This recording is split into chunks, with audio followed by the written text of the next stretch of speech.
I call the Honourable Minister, John Banks. Mr. Speaker, for the record, I declare an interest in these matters considered by the bill on behalf of my family trust that holds shares in New Image Group Limited, which is involved in dairy-based product manufacture and on-selling. I rise on behalf of the ACT Party to support the first reading of the Dairy Industry Restructuring Amendment Bill. Even if there were numerous provisions in this bill that the ACT Party didn't like, the ACT Party believes in the best interests of the tradable sector, the farming community and dairy farmers. Of course we would support it to a third reading, so that of course we could hear from the farmers as to what the dairy farmers up and down the country would think about the provisions in this bill that dictate much of their financial viability in future. And for the Labor Party to stand up in this Parliament and say they can't even... Look, we support dairy farmers, but we're not going to support this bill because we don't like what's in it. Well, why not support the bill to the first reading so it can go to a select committee so you can hear what dairy farmers, real people, men and women, salt of the earth, down the country road, on the stone roads, up past the driveway, through the gates, past the dogs, into the wool shed and beyond to the house. And they work the farms and milk the cows. And they milk the cows.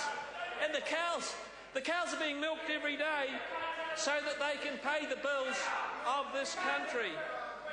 The bill seeks to amend the Dairy Industry Restructuring Act 2001.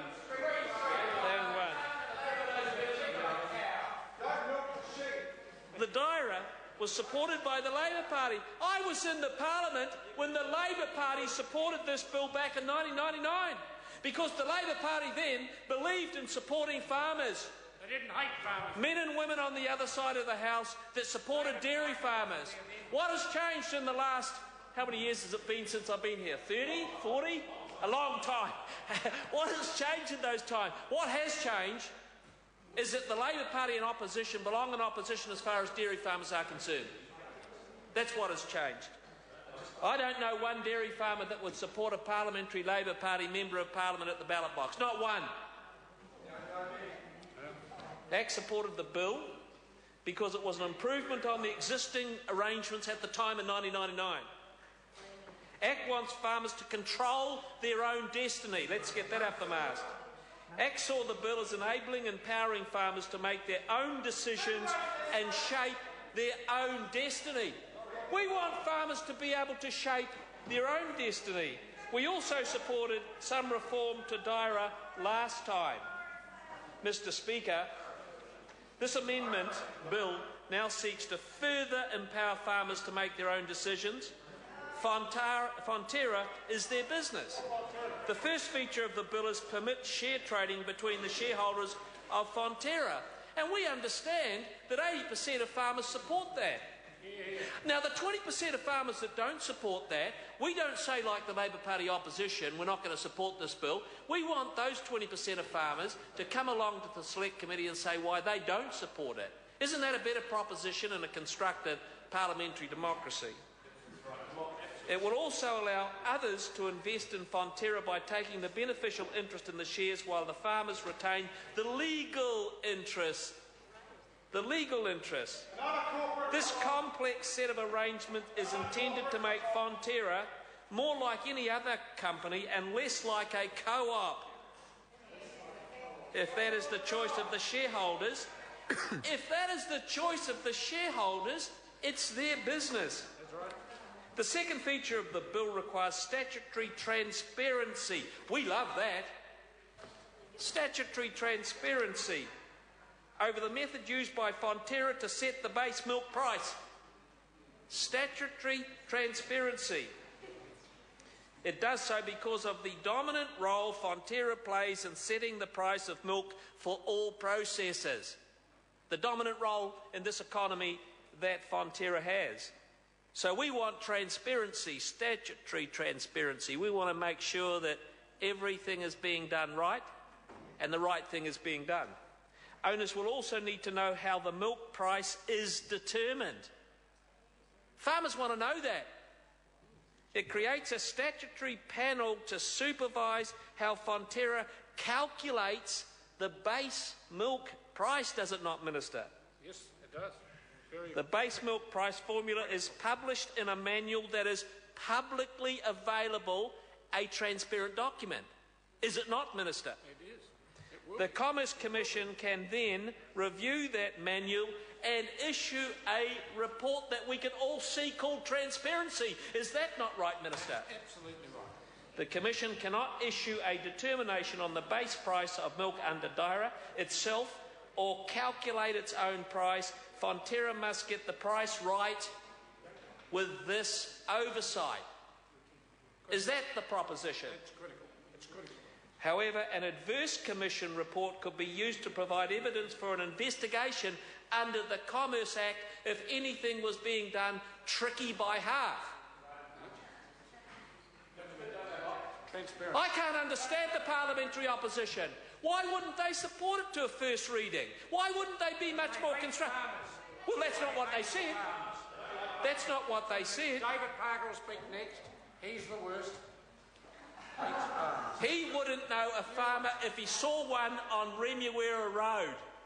They parachuted him into the Epsom electorate and he failed abysmally. He failed abysmally. He came up there and says, I'm the front runner. They said yes to get out of town. Right, we'll get back to the bill. We get back to the bill. The milkman, I know that member quite well. I got to know him quite well. The milk manual disclosure regime expires when the level of competition increases and Fonterra is no longer dominant in the market, and that won't be a bad day. It won't be a bad day. The ACT Party says we want competition. The ACT Party says we're on the side of the farmers. At that point, Fonterra would no longer set the market price of raw milk. And that's quite a good day to look forward to. That is the position ACT would like to achieve in the milk market, a range of viable processes for farmers to choose from. A whole range. Look out over the paddocks, past the Jersey cows, down the gateway over the road and past the milk tankers to see viable processes that they can choose on. The ACT Party wants... You won't be surprised at this, Mr Speaker. You won't be surprised at this. I want the opposition to listen carefully. The ACT Party wants more competition and choice for farmers, and we want less regulation. All in all, Mr Speaker, an extensive regulatory regime over the production of milk. ACT is less regulation party. ACT is the less regulation party. We want business minding its own business. We want the government out of the business of business. So you're opposed to them? That's why there must be a clear public interest that warrants the processes proposed in Clause 13, and we're going to be interested in that. Such a clear interest would be to address the risk that Fonterra prices milk in a manner that might substantially lessen the chances for competition. Or there is a real risk of this anti-competitive behaviour. We don't like anti-competitive behaviour in the ACT Party. In that case, ACT would want to see something done. ACT's objective has always been to see competition in the dairy sector. Ideally, that is best achieved by a range of viable processor options for farmers. That's what we're heading for. If DIRA is currently hampering viable competition to Fonterra because of the way it sets the base price of milk, then this House will need to act to try and make DIRA better. As much as ACT dislikes regulation, because we need to get off the backs and out of the pockets of businesses, ACT dislikes anti-competitive behaviour even more. Now, I want that member to get up on his hind legs and tell us that the Labour Party doesn't want anti-competitive behaviour in this tradable sector of the New Zealand economy, and why they won't support this bill at its first reading, so that they can hear from the real men and women of this country that earn the foreign exchange earnings to pay his wages and to keep the parliamentary opposition in the business that they're not very good at. So ACT will be looking for public interest that warrants further regulation of Fonterra. We await the deliberations of the Select Committee, and the only way we can get deliberations of the Select Committee, Minister, is to support this bill at its first reading.